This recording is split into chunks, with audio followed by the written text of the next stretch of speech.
Sales అంటే customer దగ్గర ఎంత బడ్జెట్ ఉందో తెలుసుకొని వాట్ ఎవర్ సర్వీసెస్ మన దగ్గర ఉందో అన్నింటినీ తనకు తోసేయడం. ఒక చిన్న కథ, పెద్ద లెసన్ వినండి.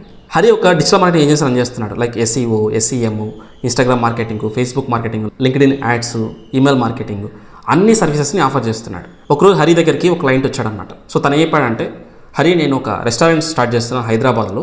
సో నువ్వు మార్కెటింగ్ ఏం చేస్తావో నీ ఇష్టం, బడ్జెట్ గురించి అస్సలు ఆలోచించుకో. సో ఎంత బడ్జెట్ అవసరమో నువ్వు చెప్పు, నేను పెడతాను అన్నట్టుగా అన్నాడన్నమాట. సో హరికి మైండ్లో ఫిక్స్ అయింది, ఓకే కస్టమర్ దగ్గర బడ్జెట్ కావాల్సినంత ఉంది, సో మనం ఏం చెప్పినా కస్టమర్ వింటాడు అని ఒక కాన్ఫిడెన్స్ అనమాట. సో హరి ఏం చెప్పాడంటే, సార్ మనము ఫస్ట్ వెబ్సైట్ డిజైన్ చేద్దాం, ఫస్ట్ ఎస్ఈఓ చేసుకుందాం, తర్వాత యాడ్స్ రన్ చేద్దాం, తర్వాత ఇన్స్టాగ్రామ్ మార్కెటింగ్ చేద్దాం, ఇన్స్టాగ్రామ్లో యాడ్స్, ఫేస్బుక్లో యాడ్స్, లైక్ లింక్డ్ఇన్లో యాడ్స్ చేద్దాము, ఈమెయిల్ మార్కెటింగ్ చేద్దాము అన్నట్టుగా అన్ని సర్వీసెస్ చెప్పేశాడు అనమాట. సో కస్టమర్ సడన్గా అడిగాడు, లింక్డ్ఇన్లో మార్కెటింగ్ అన్నావు కదా, రెస్టారెంట్కి లింక్డ్ఇన్ మార్కెటింగ్ ఎందుకు అన్నట్టుగా క్వశ్చన్ రైజ్ చేశారనమాట. హరి వెంటనే కాన్ఫిడెన్స్గా, సార్ మనం రెస్టారెంట్ ఎక్కడ రన్ చేస్తున్నాం, హైదరాబాద్లో రన్ చేస్తున్నాం.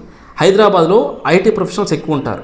ఐటీ ప్రొఫెషనల్స్ ఎక్కడ టైం ఎక్కువ స్పెండ్ చేస్తారంటే లింక్డ్ఇన్లో టైం ఎక్కువ స్పెండ్ చేస్తారు. సో మనం లింక్డ్ఇన్లో మనం యాక్టివ్గా ఉన్నాం అనుకోండి, మనకి ఆటోమేటిక్గా లీడ్స్ అనేది ఆటోమేటిక్గా వస్తుంది, మనకంటే ఒక బ్రాండ్ అవేర్నెస్ అనేది క్రియేట్ అవుతుంది అన్నట్టుగా కవర్ చేసేసాడు. అంతా అయిపోయింది.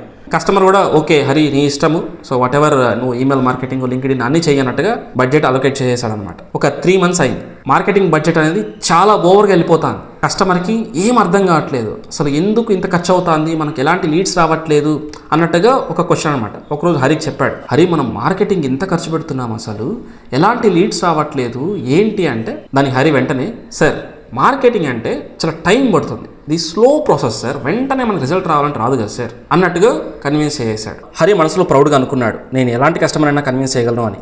కానీ 2 months తర్వాత ఇలా జరుగుతుందని హరి కూడా ఎక్స్పెక్ట్ చేయలేదు. నెక్స్ట్ ఏం జరిగిందో పార్ట్ 2లో చూద్దాం.